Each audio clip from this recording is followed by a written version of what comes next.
que 200 francs CFA. Gratte ton ticket. Découvre 3 fois le symbole avion, gagne un voyage au Burkina Faso et tire toi-même au sort ton gros lot au grand tirage régional du 27 juillet 2018.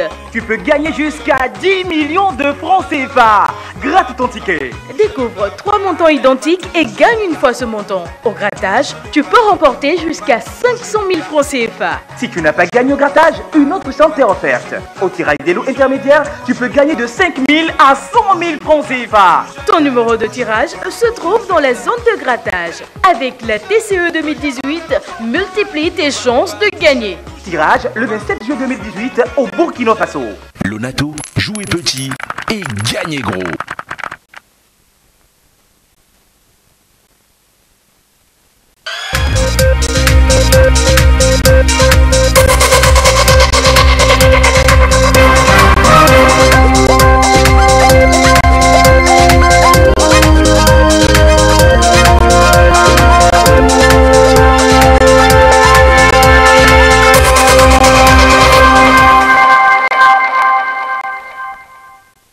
Bonsoir madame, bonsoir monsieur. D'abord les titres de ce journal. L'assistance du gouvernement déplacé du Ghana après un litige foncier entre Konkomba et Tchokossi. Les femmes et enfants ont trouvé refuge dans les villages de la préfecture de Dankben. Elles ont reçu donc ces personnes des vivres et des non-vivres. Les précisions à suivre dans un instant. Puis la radio de l'Évangile à 22 ans, les fidèles des Assemblées de Dieu du Togo ont profité de la célébration pour prier pour la paix dans les cœurs et la paix au Togo. Nous le verrons en fin de journal. C'est un acte de solidarité et d'assistance exprimé par le gouvernement à l'endroit des déplacés venus du Ghana. Il vous souvient, c'était le 1er juin dernier qu'un litige foncier a dégénéré au Ghana entre Konkomba et Tchokossi. Suite donc aux affrontements, on a enregistré plusieurs déplacés, notamment des femmes et des enfants, vers le Togo, dans la préfecture de Dankben. Ils ont besoin d'assistance donc en terre togolaise et c'est ce que le gouvernement a fait en leur envoyant des vivres et des non-vivres. Voyons cela avec Nestor Mouzou. Hommes, femmes et enfants obligés de se déplacer pour sauver leur peau. Ici, ils se retrouvent sur le territoire togolais dans la préfecture de Dankben après avoir fui des affrontements au Ghana. Les premiers sont arrivés le 1er juin et chaque jour, d'autres arrivants sont enregistrés. Le gouvernement togolais a réagi pour apporter assistance à ces déplacés. Des tentes ont été dressées pour leur permettre de s'abriter. Les structures chargées d'intervenir en situation de catastrophe et d'urgence, notamment le ministère de l'Action sociale et l'Agence nationale de la protection civile, ANPC, ont reçu des instructions pour prendre des mesures qui s'imposent. Depuis le 1er juin, on nous a signalé l'arrivée massive du côté du Ghana de 1824 femmes, hommes et enfants suite à un litige foncier entre les Konkomba et les Tchokossi du côté du Ghana. Et c'est pourquoi le gouvernement nous a dépêché de venir apporter assistance à tous ces déplacés sur les 5 sites qu'on a pu repérer. C'est le premier site le plus grand qui compte plus de 700 personnes. Nous avons fait le lancement ici et nos services vont continuer l'assistance sur tous les 5 sites et tous les 5 sites sont sécurisés par les forces de défense et de sécurité. Nous avons dans notre message dit aux déplacés de prôner l'esprit de réconciliation et de paix et de ne pas avoir l'esprit de vengeance et que tout problème doit se régler dans un esprit pacifique. Sur les sites, de l'eau potable acheminée par camion-citerne est servie aux déplacés. Visiblement, les dispositions ont été prises pour qu'ils souffrent le moins possible.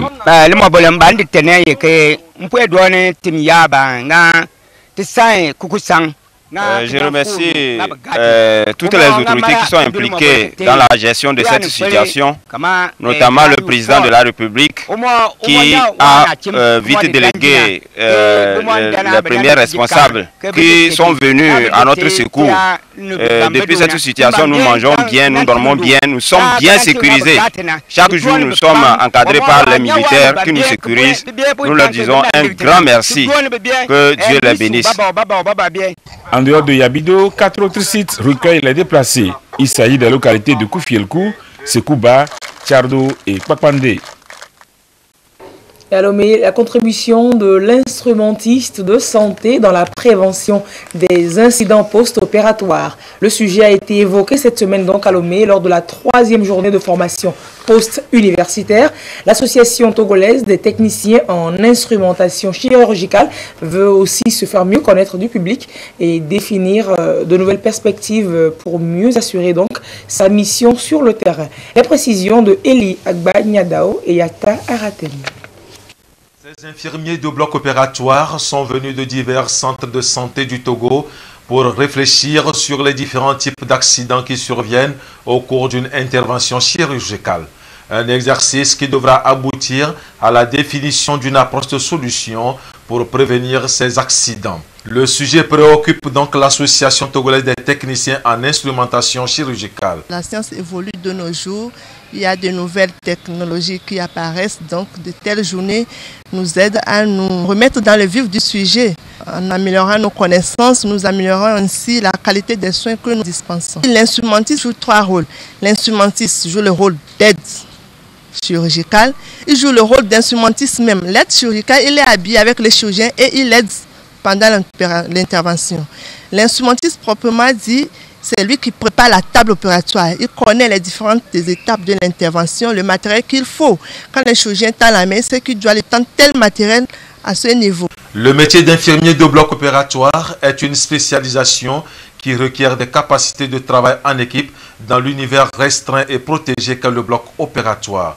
Un métier où le risque zéro n'existe pas. L'instrumentiste, en collaboration avec l'équipe, devra prendre des dispositions, la checklist. Donc c'est une fiche à remplir et qui par exemple dit à la fin de l'intervention de compter le nombre de compresses qu'on a à utiliser pendant toute l'intervention. Donc du coup s'il y a une compresse qui manque, le chirurgien a obligation ou bien toute l'équipe a l'obligation de retrouver cette compresse avant éventuellement de finir l'intervention. Il y a des risques qui sont liés à la pathologie même dont présente le patient. La maladie pour laquelle le patient vient peut constituer un risque, un réel risque pour lui. En dehors de ça, il y a les risques liés maintenant aux gestes qu'on aura posés et dans quelles conditions on va les poser et les suites opératoires. Créée en septembre 2014, l'association togolaise des techniciens en instrumentation chirurgicale accompagne ses membres à travers des sessions de formation et de recyclage pour le bien-être des patients. Et on s'intéresse à la diversité biologique dont les contours sont peu connus sous nos cieux. L'Université de Lomé mène des recherches en la matière. Il est question de faire de la biodiversité un facteur de développement durable. Nos reporters ont rencontré des experts de la zoologie et botanique pour mieux comprendre ces concepts. Suivez ce reportage avec Delphine Pignadi et Albertine Yakine. Un développement durable. La biodiversité est une variété de tous les organismes vivants sur la Terre. Elle constitue le socle de la vie. Pour donc mieux instruire la population togolaise, les experts de la zoologie et de la botanique appellent à une série d'actions pour sa préservation. La biodiversité, c'est encore la diversité biologique. Elle représente la variabilité de tous les individus, animaux, végétaux, organismes animaux qu'on retrouve sur la Terre. Si on veut aller techniquement, la biodiversité a 3 composantes. La première composante, c'est la diversité génétique. Et elle s'exprime au niveau moléculaire, mais on peut la comprendre au niveau des individus, des espèces. Par exemple, l'espèce humaine, il y a des blancs, il y a des noirs comme nous, il y a des jaunes, il y a des rouges. C'est l'expression des gènes qui fait qu'il y a ces différentes couleurs. C'est la diversité spécifique, c'est-à-dire la variabilité des espèces qu'on a. Si on prend les animaux, il va y avoir les oiseaux, diverses espèces d'oiseaux, diverses espèces de mammifères, diverses espèces d'insectes, ainsi de suite. Si on prend les végétaux, le citronnier, l'oranger, le bananier, ainsi de suite. L'ensemble de ces espèces constitue ce qu'on appelle la biocénose. Et il y a différentes relations qui lient donc ces espèces, non seulement entre elles, mais avec leur milieu. Selon les universitaires, la biodiversité comporte d'importants atouts en matière de diversité biologique. La savane est un écosystème. La rivière est un écosystème. La lagune est un écosystème. La biodiversité revêt une importance capitale parce qu'elle fournit des biens et services à l'humanité. Alors, ce que nous appelons techniquement des services écologiques et écosystémiques. Le service d'approvisionnement, ce sont les profits directs que l'homme tire de la biodiversité. Des exemples concrets, la nourriture que nous mangeons, qu'elle soit animale ou végétale, vient de la biodiversité. L'eau potable que nous consommons est issue de la biodiversité. Alors, les matériaux de construction de nos maisons, la plupart sont issus donc de la biodiversité. Les médicaments, beaucoup de médicaments qui nous soignent sont issus donc de la biodiversité. Pour les experts en botanique, la biodiversité est confrontée à certaines difficultés liées, entre autres, à la dégradation, à l'appauvrissement, à la disparité d'un bon nombre d'essences végétales et animales. Nous avons plusieurs types de forêts. Forêt dense semi-décidue, on l'appelle comme ça. Forêt dense sèche, forêt claire, mangroves, des forêts galeries. Nous avons des savanes boisées et arborées, des savanes arbustives et herbeuses. Nous avons les espèces végétales, espèces animales. Et les conséquences de l'érosion sont multiples, à en croire les spécialistes. En matière d'espèces végétales, en 2002, le Togo a élaboré sa monographie de la diversité biologique. Et on y compte en ce moment 3491 espèces végétales, toutes espèces confondues. En 2014, on a atteint 4002 espèces. La diversité faunique a fourni 3476 espèces. Et en 2014, on a 4019 espèces. C'est parce qu'il y a augmentation d'espèces que la diversité est bonne au Togo. Les écosystèmes sont dégradés. Les habitats des animaux et des végétaux sont détruits pour la plupart, si bien qu'il y a des espèces qui sont devenues rares, d'autres ont disparu carrément de notre territoire. Les éléments qui devraient nous donner les services, c'est ces éléments-là qui partent. La nourriture qu'on devait avoir à partir des végétaux, les médicaments qu'on devait avoir à partir des végétaux, le bois qu'on devait avoir à partir des végétaux, les animaux, les gibiers qu'on devrait avoir, il n'y a plus ces choses. La preuve, c'est que si vous allez même dans les aires protégées, vous n'allez même pas trouver d'animaux dans certaines aires protégées.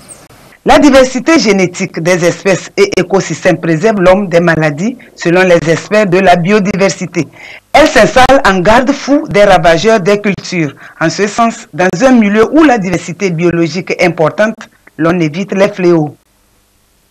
Vous avez donc suivi un grand format sur la biodiversité réalisé par Albertine Yakin. Et la société Scantogo ambitionne de mettre en terre plus de 10 000 plants pour reconstituer le couvert végétal dans la préfecture de Yoto. Scantogo exploite, vous le savez, le clinker à Sika Konji. Et cette année, la société a encore marqué, et ce pour la 3e fois, la journée internationale de l'environnement. Reportage Patrice Bocco.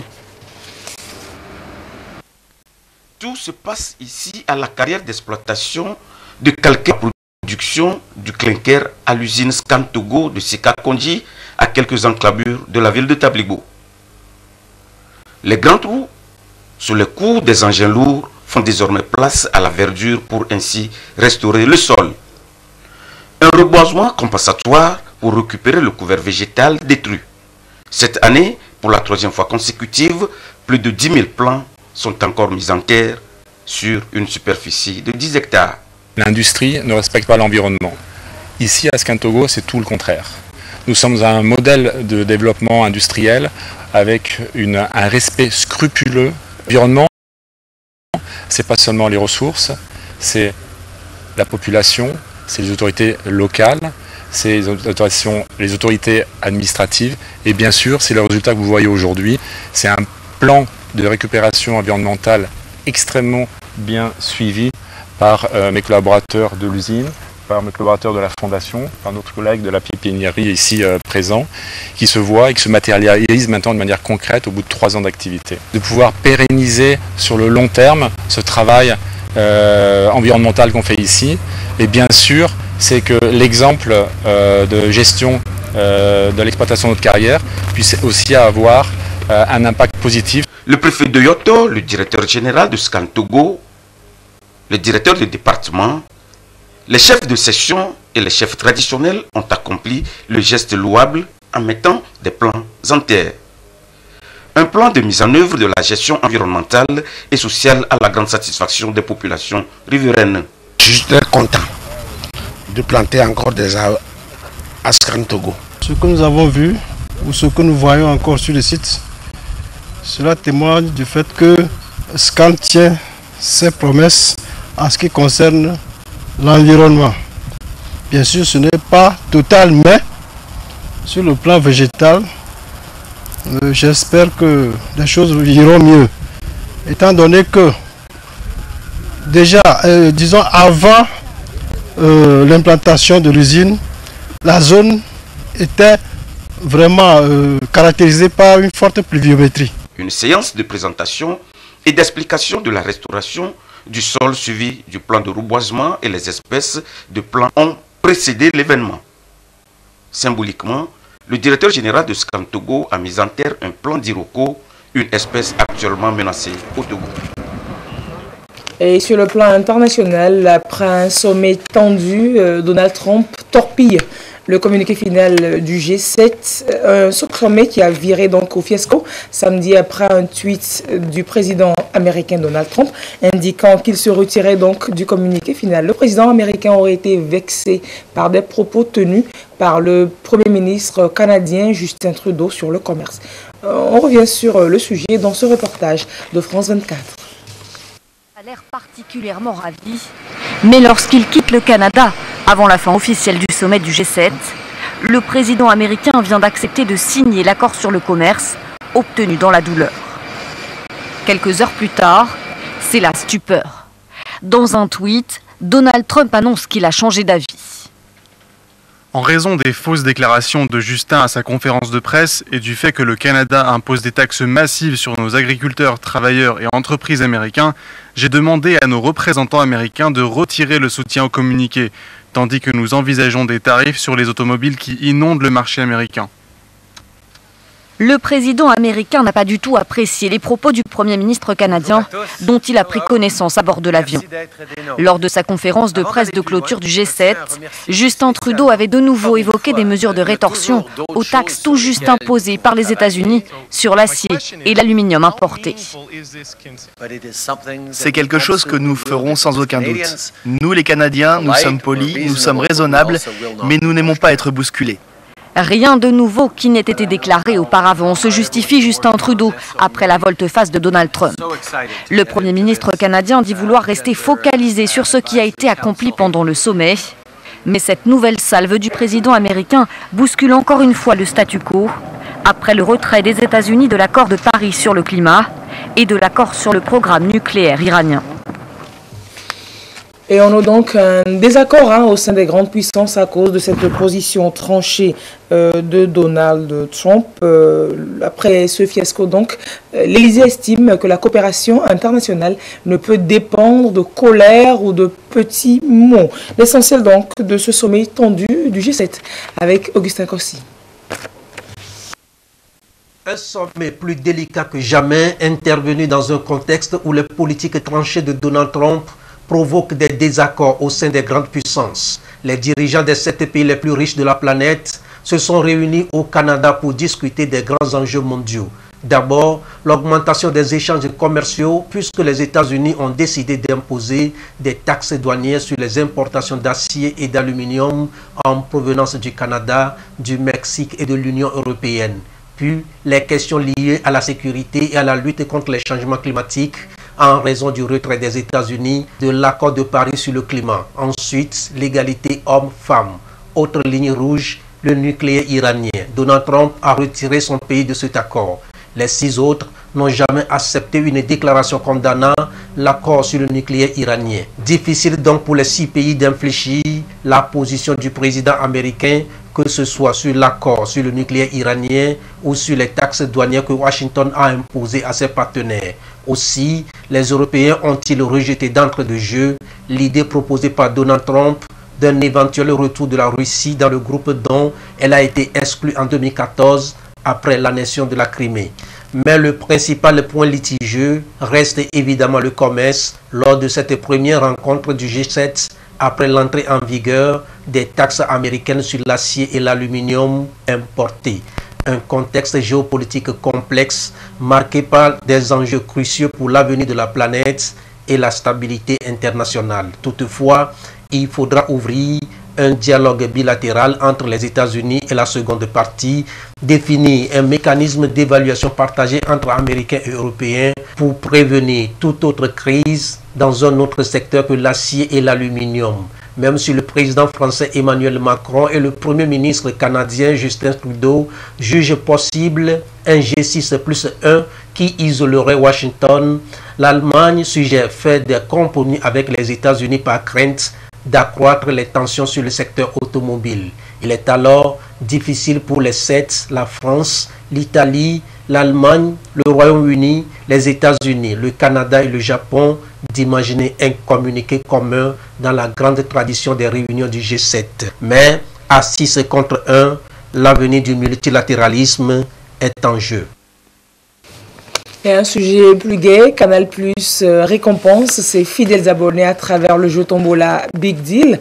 Vendredi dernier, les heureux gagnants ont reçu des cadeaux après un tirage. Canal Plus qui entend ainsi se rapprocher davantage de ses abonnés et les amener à plus de fidélité. Sergine Raimondo, Dodo Waré.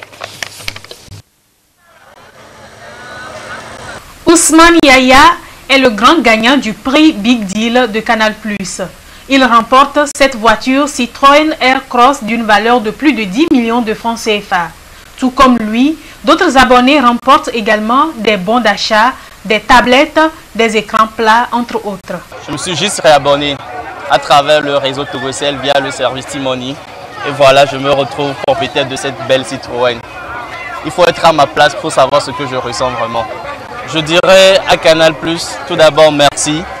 Et après, je leur demanderai de faire plus pour que les chaînes câblées soient accessibles à toutes les couches de la population. Et dans les années à venir, de fidéliser encore plus d'abonnés pour que chacun puisse vraiment vivre la réalité Canal+. C'est une grande joie pour moi parce que je n'espérais pas un grand cadeau de ce genre. J'ai fait simplement mon abonnement ordinaire et aujourd'hui je me retrouve avec un lot. C'est une grande joie pour moi. Je dis merci à Dieu, merci aussi à Canal+. Lancé depuis le 1er mars dernier, le jeu Tombola Big Deal consiste tout simplement à se réabonner avant l'échéance. L'ambition de Canal+ est de fidéliser davantage ses abonnés. Quand j'ai vu chaque fois le plaisir des abonnés de recevoir ces cadeaux, évidemment que je suis plus que satisfait. Et je ne peux que l'être. Parce que notre objectif, c'est de rendre nos abonnés heureux. Un abonné heureux, c'est un abonné qui profite de tout ce qu'on peut lui proposer de mieux. Donc on va parler des programmes, des séries, des films, évidemment de tout ce qui est sport. Donc là, on a la Coupe du Monde en plus qui va démarrer et qui est un événement exceptionnel dans le monde. Donc nous sommes très heureux de cet événement et très heureux de voir nos abonnés heureux. Ce jeu a déjà fait des milliers de gagnants et le gros lot qui est cette voiture vient clore la première édition. L'appel est donc lancé à d'autres abonnés et le service de transfert Timoni est mis à contribution à travers le code étoile 145 étoile 6 étoile 2 dièse. Et la coopérative La Fructueuse était samedi en Assemblée Générale à Lomé, une assemblée ordinaire et élective. Après un an d'activité, il était de bon ton de faire le bilan et de corriger les manquements pour le plein épanouissement des bénéficiaires. On en parle avec Patrice Bocco. Ils sont personnels responsables, membres du conseil d'administration, bénéficiaires et partenaires financiers de la COPEC La Fructueuse à être à ce rendez-vous de bilan après une année d'activité. Une assemblée générale ordinaire et élective pour faire l'état des lieux du fonctionnement de l'institution et procéder au renouvellement de l'instance dirigeante. Nous étions à la tête de cette institution en 2011 avec un effectif, je dirais, un sociétariat qui était autour de 2392. Aujourd'hui, nous sommes à plus de 22 000 membres avec plus de 35 000 bénéficiaires. Et au-delà de ça, nous avons commencé avec 2 agences. Aujourd'hui, nous sommes à 5 agences. Et nous avons aujourd'hui un terrain qui doit abriter désormais le siège de cette institution. Et nous avons doté cette institution d'un certain nombre de documents, notamment les manuels de procédure, comptables, financiers et administratifs, des documents de garantie, un manuel de formation du personnel. Et c'est ça d'ailleurs qui rassure. Et les résultats que nous avons aujourd'hui, et par rapport aux dispositions des réglementations des institutions du SUTEL, dépendent des dispositions que nous avons prises en l'interne. C'est pour cela que nous sommes très fiers des résultats que nous avons obtenus et des réalisations. Créée en 2002, la COPEC La Fructueuse s'est fixée comme objectif d'atteindre un plus grand nombre d'adhérents et être plus proche d'eux. Ce qu'on peut retenir, c'est que les administrations qui ont collaboré avec nous, ils ont bien travaillé. Ils ont vraiment doté l'institution de beaucoup de choses. Il a dit maintenant, concernant les terrains, on a vraiment des terrains maintenant pour abriter le siège de l'institution. Et ils ont doté l'institution des documents nécessaires, les outils que nous pouvons vraiment utiliser pour faire avancer les travaux. Les membres, quant à eux, se disent comblés des prestations de La Fructueuse. L'appréciation que j'ai de cette institution, c'est une bonne appréciation. Surtout les innovations qu'ils font chaque année, ce qu'ils donnent comme avantage à tous leurs membres depuis toutes ces années que moi j'ai eu à travailler avec eux. Ils nous aident beaucoup parce que leurs produits avec leur taux d'intérêt, c'est moins plus que c'est par rapport aux autres microfinances. Et lorsque vous octroyez des prêts auprès d'eux et vous avez un problème, ils vous accompagnent pour que le prêt ne soit pas souffrant et que vous ayez la capacité de leur régler leur prêt facilement. Un nouveau bureau du conseil d'administration composé de 5 membres a été mis sur pied à la fin des travaux. La communauté musulmane est dans le dernier tournant du jeûne du Ramadan, une période pour se purifier et se rapprocher plus d'Allah, cultiver une meilleure relation de proximité à travers les écritures saintes, conseillées à être méditées quotidiennement. Et l'on veut faire le pli, on veut faire prendre le pli aux jeunes à travers un concours de récitation du Coran. On voit cela avec Medina Salami.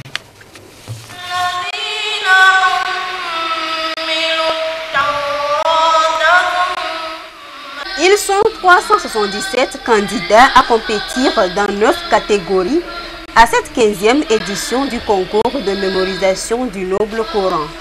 À la finale, les 5 meilleurs dans l'art de psalmodier la parole d'Allah ont été primés dans chaque catégorie. Aliou Saïbou est le premier de ceux qui ont mémorisé le Coran entier. C'est Dieu qui nous a facilité ça, sinon pour mémoriser ça, c'est trop difficile. Aujourd'hui, je suis premier dans la catégorie Coran entier. Je suis fier.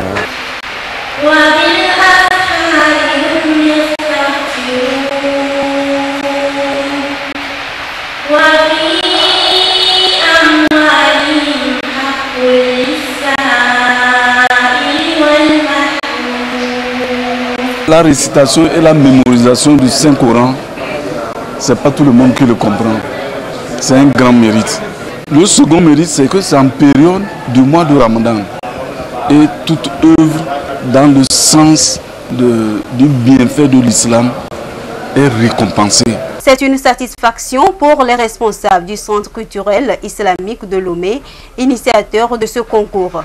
C'est vrai, moi c'est la première fois que j'assiste, mais je suis très fier pour les candidats qui donnent le Coran et le Karim ici. C'est vraiment, je sens les Bibles togolaises, les élèves togolais apprendre à comprendre bien le sens du Coran. C'est vraiment, je suis très satisfait. L'Union musulmane et les autorités présentes ont encouragé les initiateurs car ce concours motive les jeunes à l'apprentissage du Saint-Coran qui fait d'eux des hommes vertueux au sein de la société. Et l'Église des Assemblées de Dieu du Togo, pour sa part, a prié pour la paix au Togo et pour la paix dans les cœurs.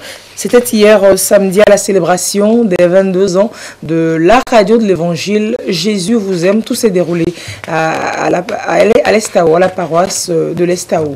On voit cela avec Philippe Badier et Ekwe Salah. Ces fidèles chrétiens de l'Église des Assemblées de Dieu du Togo, auditeurs de Radio JVA, ont communié ici pour rendre grâce à Dieu pour les 22 ans d'existence de cette radio. Des chants de louange et d'adoration ont été exécutés pour témoigner leur gratitude à l'Éternel des armées.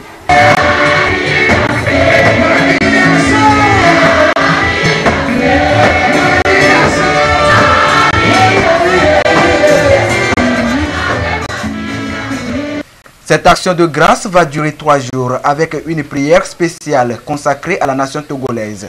Ces fidèles ont intercédé pour que la concorde nationale soit davantage renforcée dans le pays. La parole de Dieu a dit d'aller partout dans le monde entier pour faire des disciples. Si une nation n'est pas en paix, on ne peut pas faire de cette nation des disciples. Donc nous voulons anticiper pour prier pour la paix, pour notre pays, prier pour l'économie togolaise, prier également pour l'ensemble de la classe politique. Donc voilà ce que nous avons fait aujourd'hui à travers cette action de grâce. Rien n'est impossible à Dieu, rien n'est impossible également à la prière. Et grâce à la prière des uns et les autres, nous avons foi, nous avons l'assurance que les problèmes que le Togo traverse, à travers ces prières-là, le Seigneur est prêt à nous aider. Dans sa prédication, l'évangéliste Lumovi Dodi a appelé tous les Togolais à l'amour du prochain, à l'acceptation mutuelle et à la préservation de la paix.